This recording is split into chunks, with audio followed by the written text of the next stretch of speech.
Chantal Roberge. Donc, je viens tout juste de faire une vidéo avec Coco Melon.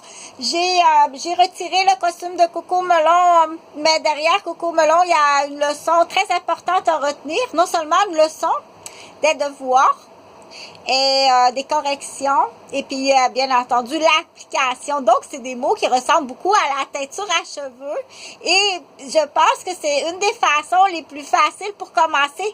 Mais à quel âge à quel âge que l'été on peut faire la coiffeuse pour déjà commencer à ramasser de l'argent pour quand je commencerai à avoir besoin d'argent pour une petite voiture pour aller travailler ou aller au cégep, à l'université, ou faire des activités que, bien entendu, le rêve d'avoir sa voiture, c'est très important parce que ça représente l'autonomie.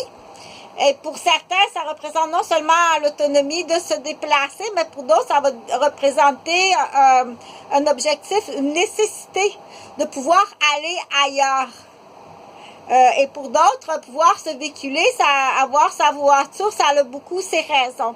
Donc, que ce soit quelqu'un qui est très jeune et qui planifie d'avance d'avoir son permis de conduire et d'avoir un véhicule et puis avoir de l'argent pour aller quelque part, peu importe la raison, dans les objectifs personnels, qui est non seulement un objectif pour certaines personnes, c'est une question de vie ou de mort.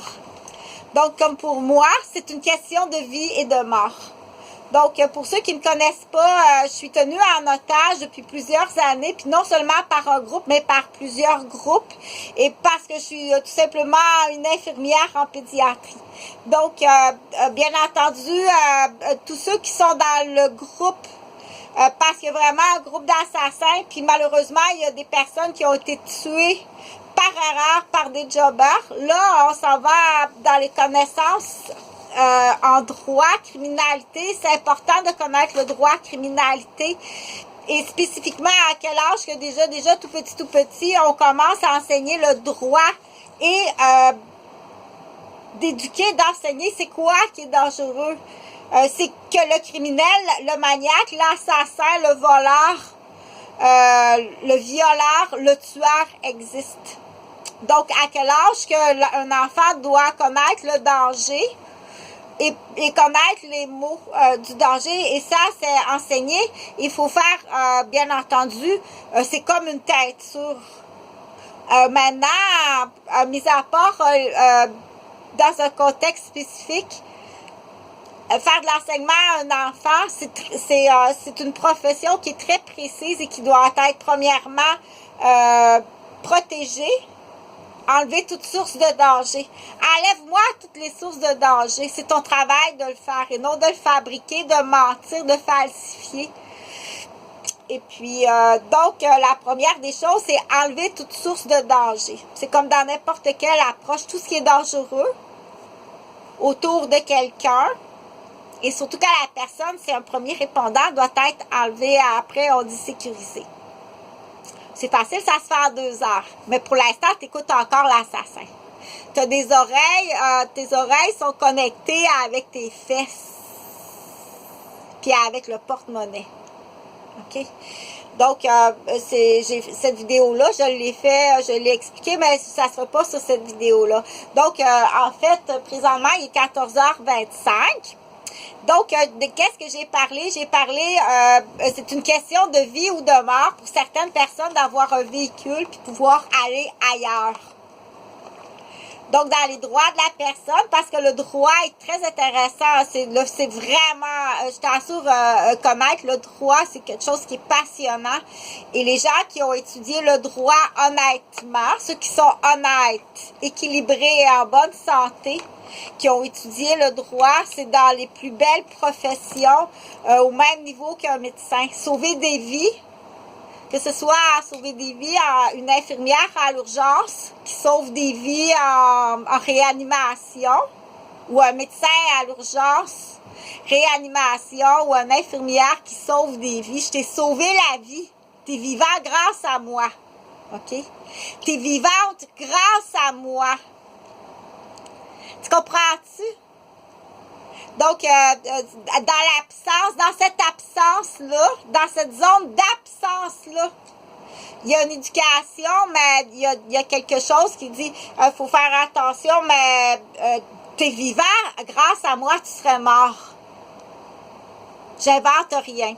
Je suis pas une menteuse. Je t'explique que je suis prise en otage depuis plusieurs années, puis la prise d'otage s'est faite dans la garderie. Je suis pas toute seule qui est prise en otage, puis tu fais rien. Ça se fait en quelques instants. Ça se règle en quelques instants. J'ai tout nommé les groupes des personnes qui sont des criminels, puis leurs actes criminels, puis tu fais rien. Et c'est facile à régler, c'est vraiment facile à régler. OK? Donc, et ça fait plus de 10 ans que mes enfants sont disparus, qu'il y a du tract trauma, qu'il y a du tract criminel, il y a du tract mentaliste, puis il y a du tract dans le but. C'est le même groupe d'assassins que je ne sais pas si mes enfants sont tenus en otage, martyrisés. Ça se règle en quelques instants. OK? Tu as d'autres demeures, tu as d'autres maisons, tu as d'autres bâtiments qui pourraient m'aider en quelques instants que tu ne m'aides pas.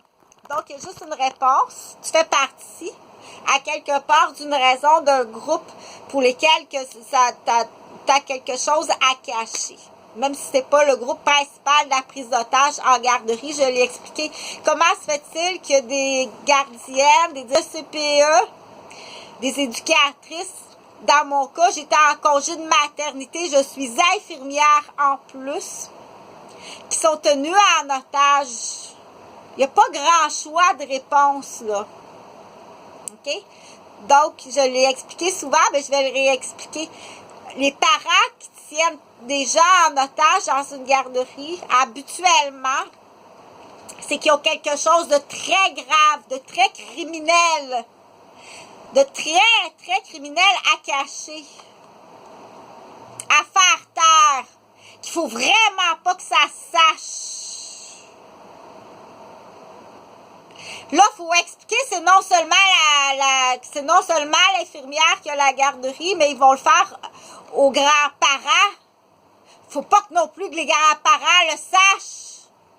Ou le voisin, ou les petits amis à l'inscription d'école de karaté, ou les petits amis à l'inscription de l'école de ballerine, ou la voisine, ou le groupe d'avant. C'est facile à comprendre et c'est très facile à régler. Donc, que tu fasses rien, il n'y a pas grand réponse que dire dans les quelques personnes là qui font absolument, tu fais ton possible, mais t'es toi-même tenu en otage sous silence puis sous menace de mort avec des otages. Mais malgré tout ça, c'est très facile que je sois mise en zone de sécurité sur mes propres, ça m'appartient, OK? Tous les cadastres m'appartiennent. Tous ces logements-là m'appartiennent. Ces bâtiments-là, ça m'appartient. Donc, il faut du coup bien comprendre le droit. Il ne faut pas faire exprès non plus. Mais les bêtises que tu as fait, il y a des dommages aux bêtises que tu as fait. Puis les bêtises que tu as fait, on ne fait pas des bêtises comme ça sans raison. Ça ne s'appelle pas des bêtises. OK? Donc, en entente, ben, de toute façon, tu vas aller. Là je veux. Écoute comme il faut parce que c'est vraiment très important. OK? Parce que je l'ai expliqué souvent. Je l'ai expliqué souvent. Donc, là, je veux pour ce qui est du permis de conduire puis de la petite voiture, puis mettre les bâtons des roues qu'on dit ou empêcher quelqu'un ou démolir la façon dont la personne est en train de ramasser de l'argent pour s'acheter une voiture, pour avoir son permis de conduire, que pour cette personne-là, c'est une question de vie ou de mort. Et c'est presque pour tout le monde une question de vie ou de mort. Écoute comme il faut. OK?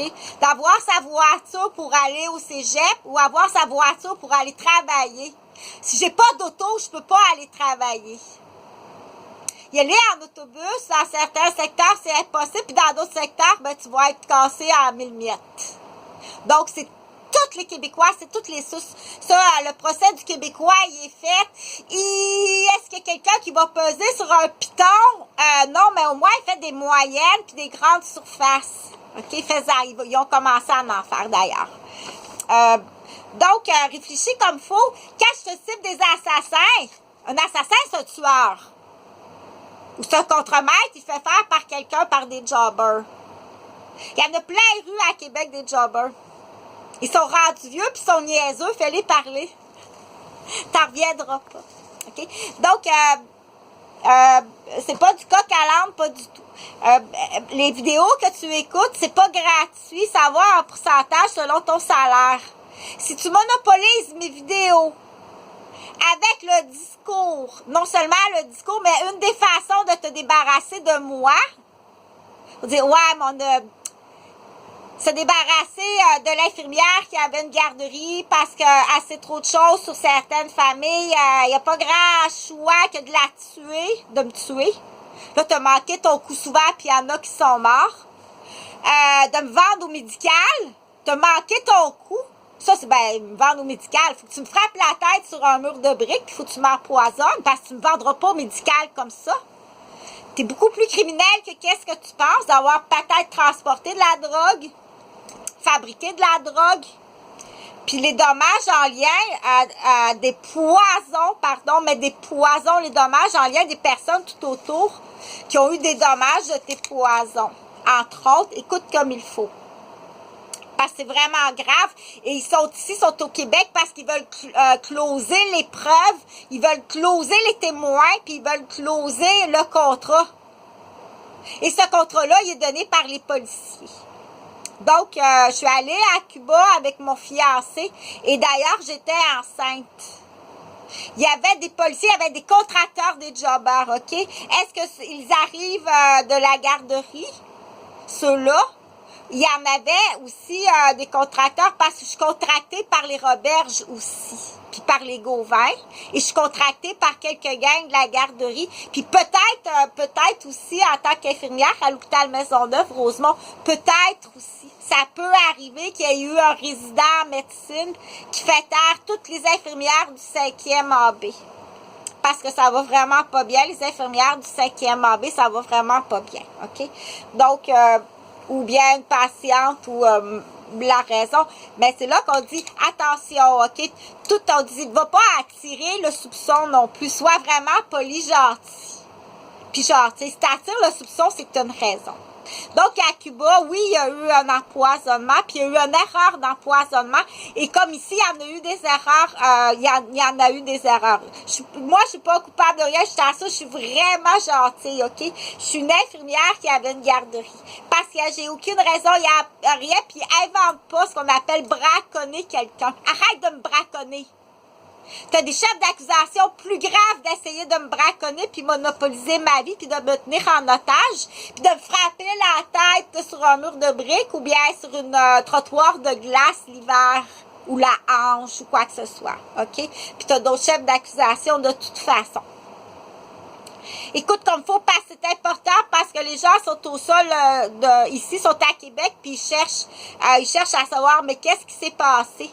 Puis il y a des gens qui ne savent pas, tu as été atteinte, tu as été empoisonné par erreur et c'est moi qui devais être empoisonnée. OK? Donc, à Cuba, il y a une dame qui était en voyage, il y a un jeune couple qui était en voyage de mariage. Et la jeune fille, elle a été empoisonnée. C'est une erreur parce qu'ils ont dit, on était dans le bateau, les deux couples, on était dans un bateau à Cuba. Écoute comme il faut parce que c'est vraiment grave. Le contrat a été donné à Cuba par des policiers. Ils étaient là à Cuba, puis sont à Québec, tu vas les identifier. Mais les jobbers sont à Québec aussi, OK? Parce que là, ils capotent, là. Ils ont fait demander d'empoisonner la jeune fiancée, la québécoise, la blanche qui est dans le bateau, là, qui s'en va dans le bateau, elle doit être empoisonnée. Puis avec ce qu'ils appellent une offre d'un poste à la fonction publique du Québec. Il faut comprendre, il faut le comprendre, OK? Tu te trompes pas, c'est vraiment ça. Ils font des offres de poste à la fonction publique du Québec à des jobbers. Ils font au sol du Québec, mais des fois, ils font aussi au sol ailleurs. Faites très attention aux immigrants, OK? Il faut faire vraiment attention aux immigrants. Tu as des immigrants présentement au sol du Québec qui ont eu des postes qui sont ici par faux. mariage, par faux mariage, mais avant d'arriver ici, ils ont fait un jobber. OK? Ils leur offrent des... Ben, ça se fait sur le sol. Si tu me fais à la tête, si tu arrives à taper la tête, dans l'exemple de moi, Chantal Roberge, l'infirmière qui avait une garderie, tu auras un poste à la fonction publique, puis une femme. Ils font des offres comme ça, le Québécois fait des offres comme ça. Quel Québécois fait ça? Ben, tu vas être surpris qui fait les offres. Ben, c'est des assassins. Qui fait des offres? Pourquoi qu'on fait ça? Tu l'as, je te le nomme, là, c'est qui? OK? Là, pour en revenir, écoute comme il faut, parce qu'à Cuba, c'est vraiment grave. C'est vraiment grave qu'est-ce qui est arrivé, non seulement à Cuba, mais c'est parce qu'une victime à Cuba, puis la demoiselle, peut-être qu'elle ne sait pas qu'est-ce qui lui est arrivé. Tu as été empoisonnée à ma place. C'est moi qui devais être empoisonnée. OK? Puis c'est une jeune fille de l'Amérique centrale. L'empoisonneur fait une erreur parce que la commande, ils ont dit, t'empoisonneras la Québécoise, la blanche qui est là, là. Mais tu sais, ils vont pas. La blanche qui est là, faut que tu l'empoisonnes. Donc, il y a eu une erreur parce que